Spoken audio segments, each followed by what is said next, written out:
I fight any and all spiritual attacks with prayer, with the Rosary, Divine Mercy, the Angelus, all of those. And, I feel like I've become more hyper aware of spiritual warfare, and I've probably sensed more attacks. On camera, it looks so beautiful. Involves what Paul calls warfare. There's a war going on, and it's a war between the flesh of man and the Spirit of God. He felt pain shoot through his ear, his heart racing with unexplained palpitations. No medical explanation, just anxiety or something darker. What happened to Jonathan Roumie while filming The Chosen has shocked even the most devout believers. And it reveals a terrifying reality about playing Jesus on screen. It goes beyond the physical, creeping right into the realm of the spiritual, of the unseen. And the way it all took place has left believers, skeptics, and fans completely rattled. And the testament to the gifts of God's grace and powers that you displayed while you were on this earth. And so this is a good idea that I do this film. Have somebody give me a sign. Give me a sign, have God give me a sign. And the minute the words left my mouth, behind me there was a door open to the cathedral, and this giant chord rang out for about 5 seconds. Now, before we go any further, I want to warn you. This isn't the kind of story that ends with a neat little bow. It's real, it's raw, and it gets unsettling. Because when you step into the sandals of Jesus, Christ himself, something shifts. And what Jonathan experienced on set is not just eerie, it's downright horrifying. And to understand the weight of it, let's rewind. Ready to stir things up. The whip was pretty crazy to see. Jonathan trained with that, and we saw a video of him just kind of whipping. There is a moment, just as an actor, where Jesus and John get some one-on-one time together, and I actually saw a Greek icon of John laying on Jesus' shoulder. Like, I knew that it was in Last Supper paintings and what. Jonathan Roumie didn't set out to be famous. He didn't audition for Jesus thinking it would be a casual role. From the very beginning, it was personal, sacred. The Chosen, as you probably know by now, isn't just a TV series, it's a phenomenon. The first ever multi-season show about the life of Christ, entirely crowd-funded by believers around the world. Millions of eyes glued to screens, millions of hearts moved.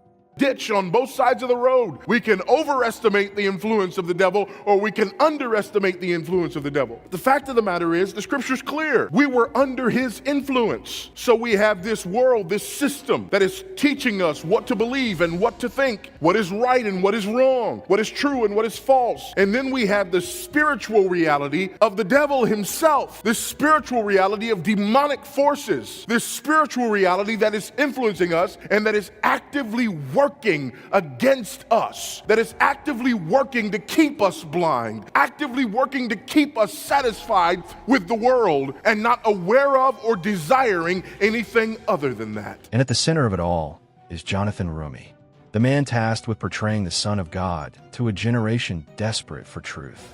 But what most people didn't see were the spiritual landmines he was stepping on behind the camera. What started off as a powerful calling slowly morphed into something darker, something he didn't sign up for. Z informed me just this morning that a few members of his former order have even journeyed here. It would appear as if we were building an army, teacher. Well, that's one way of looking at it. The other way to look at it is my way. In an interview with Matt Fradd, Jonathan opened up about what it's really been like. No filters, no fluff. And the moment he started speaking, you could feel the temperature in the room drop. Fradd asked him point blank. Roxy McDevitt says, Jonathan, have you experienced more escalated levels of spiritual warfare the longer you've been in this unique role? What are some of the ways you fight spiritual attacks? And his answer was chilling. Well, I fight any and all spiritual attacks with prayer, like the Rosary, Divine Mercy, the Angelus, all of those. And, I feel like I've become more hyper aware of spiritual warfare, and I've probably sensed more attacks. I haven't been struck by lightning, praise Jesus, at this point. That did happen, didn't it? Happened to Jim, yeah, while he was on the cross. So Did you I'm ask him what praying that was doesn't like? happen. Yeah, that's right. We're going to make sure it's a real clear day. Yeah, yeah. Did he tell you what that was like? I mean, it's just crazy. Yeah, basically that's kind of. Now listen, that alone would raise some eyebrows. But what he said next, that's when the story takes a hard left into territory no one expected. Jonathan went on to describe moments on set where his body started reacting in strange, unexplainable ways. Palpitations, pains shooting through his ear, random surges of anxiety that hit him like a freight train. And here's the kicker. He'd never experienced anything like it before. During one particular shoot, every time they filmed a specific scene, his heart would race uncontrollably. Doctors later checked him out. Nothing was wrong. No diagnosis. No logical reason. Just symptoms. In all spiritual attacks with prayer, like the Rosary, Divine Mercy, the Angelus, all of those. And, I feel like I've become more hyper aware of spiritual warfare, and I've probably sensed more attacks. I haven't been struck by lightning, praise Jesus, at this point. That did happen, didn't it? Happened to Jim, yeah, while he was on the cross. So I'm him praying what that doesn't like? happen. That's right. We're going to make sure it's a real clear day. Yeah. At first, he chalked it up to nerves. But then came another day. He was sitting in a makeup chair when, out of nowhere, pain began stabbing into his ear. Waves of anxiety rolled through him, intense and disorienting. We started filming, those 2 weeks was for the Last Supper, and I had my spiritual director, he came out to be with me, and I was sitting in the hair and makeup chair, and next thing I know, like I get these massive pains, like just shooting up into my ear, and I'm like, is this anxiety? It's like, at one point I had heart palpitations. I'm like, okay, yeah, I don't know what's happening. And just when it felt like too much to handle. And I texted my spiritual director, who was in the other room, and he's like, I'm saying a rosary for you right now. And in 15 minutes, it all went away and everything was fine. But I think kind of speaking to what the sort of attacks and things like that, I think the spiritual attacks kind of manifest themselves in so many different kinds of ways. Maybe that's some of it. Maybe that's just physical anxiety. Maybe that's just me trying to do the best I can and not, ruin it for Jesus. So that's been my state of mind for several months, especially as 15 minutes later, those was all gone. Every symptom vanished. Now you tell me, does that sound normal to you? This wasn't a panic attack. It wasn't indigestion. This was spiritual warfare, real and raw. But Jonathan didn't stop there. He went on to say that these kinds of attacks aren't rare anymore, that he's come to see them as part of the job, part of what it means to bring Jesus to life on screen. Let that sink in. And I'm sure, even though I'll have a lot less dialogue once we go into the arrest and the crucifixion and, the scourging, I'll have a lot less dialogue, but I don't think it'll be any less emotionally and spiritually taxed. This isn't just about memorizing lines or hitting your mark. This is about stepping into a role so spiritually loaded that it starts dragging you into a battlefield you didn't even know existed. And the moment he said, I'm just trying not to ruin it for Jesus, man, you could hear a pin drop. Now here's where it gets even stranger. During the interview, Jonathan joked about something most people might have brushed off, but believers know better. He mentioned Jim Caviezel, who famously played Jesus in The Passion of the Christ. And you might remember, Jim was literally struck by lightning while on the cross. He also dislocated his shoulder during the scourging scene, ended up needing heart surgery afterward. I got to the top, about the fifth take. The clouds were so low. The thunder and lightning was the sound of a howitzer. It was so powerful that you could feel the earth move. Yeah. And I saw two people that were about as close as these two are to me, and their eyes were looking up and they were watering like they were going to cry. And my hair, I couldn't feel it. And I heard a huge gasp in the audience because they saw something and I couldn't hear anything. It was like an eye of a storm. If you're in the eye of the storm, your hair could be blowing. It could be 30-knot winds. The guy took a physical beating during that shoot that many still say was beyond coincidence. Listen to what Jonathan said next.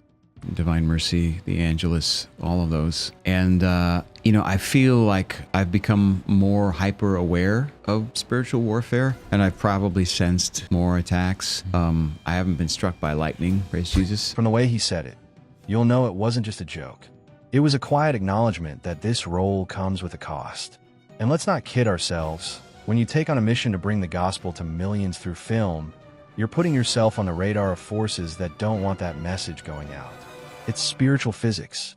Push light into darkness, and darkness pushes back. Roumie wasn't naive about it.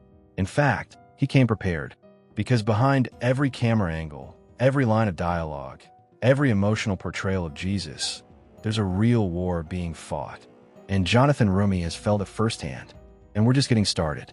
Reality of the issue. It becomes completely about right or left, conservative or liberal. It's like I don't understand it. So for me, that wasn't politics. That was spirituality. You can't cherry pick the aspects of your faith you like and dispense the things you don't like. You said it yourself. I came not to bring peace, but to bring a sword. You know, fathers. What happens next gets even more intense. Because the deeper into the role he went, the closer they got to scenes like the Last Supper, the arrest, the crucifixion. The spiritual tension only escalated. And I mean escalated. When the disciples walk in and see the destruction at the marketplace. The stakes are super high all the time. It's palpable. You can feel it. The more Jonathan Roumie went into portraying Jesus, the more intense the opposition became.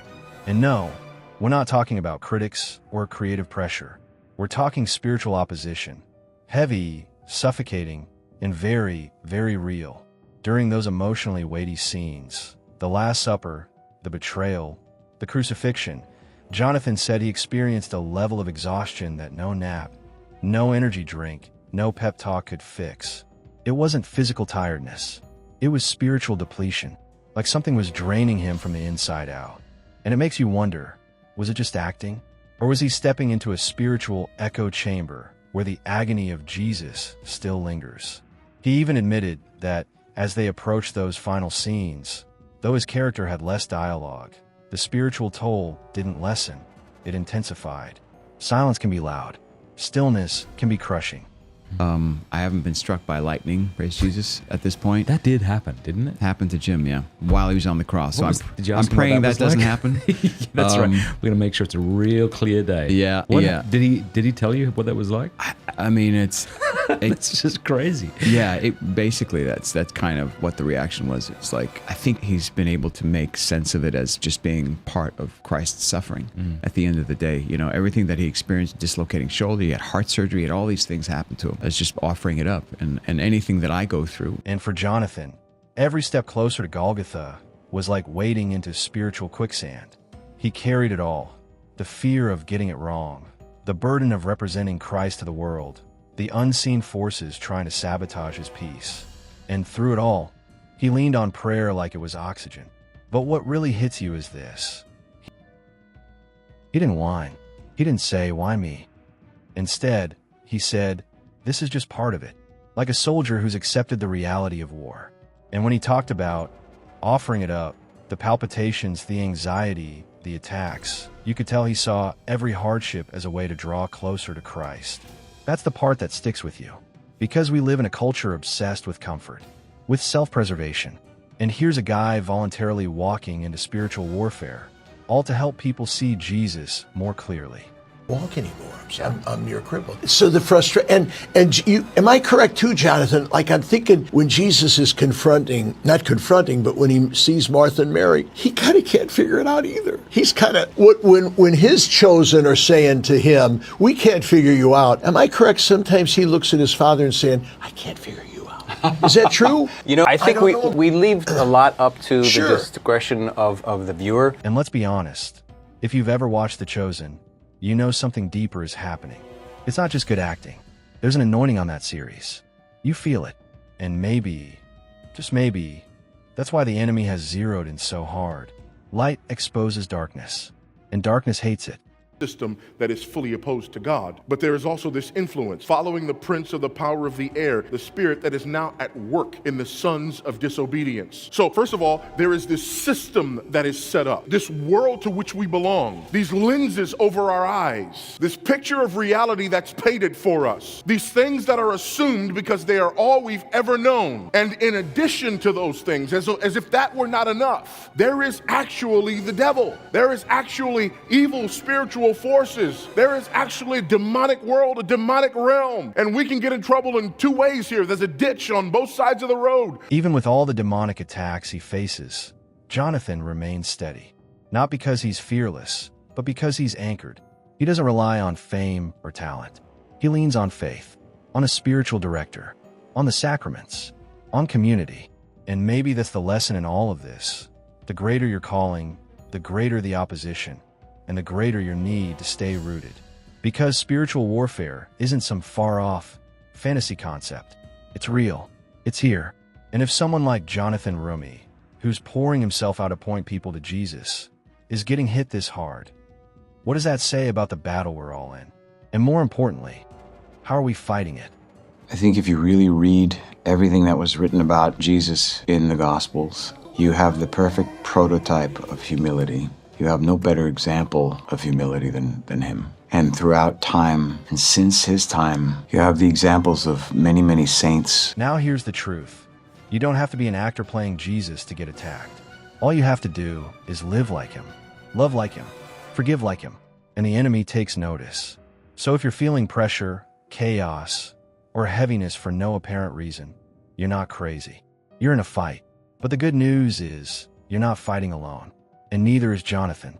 I fight any and all spiritual attacks with prayer, like the Rosary, Divine Mercy, the Angelus, all of those. And, I feel like I've become more hyper aware of spiritual warfare, and I've probably sensed more attacks. So, have you ever experienced any spiritual attacks similar to that in your Christian life? What helped you come up victorious? We'd like to hear from you in the comments. And if you find this video insightful, kindly leave a like and subscribe.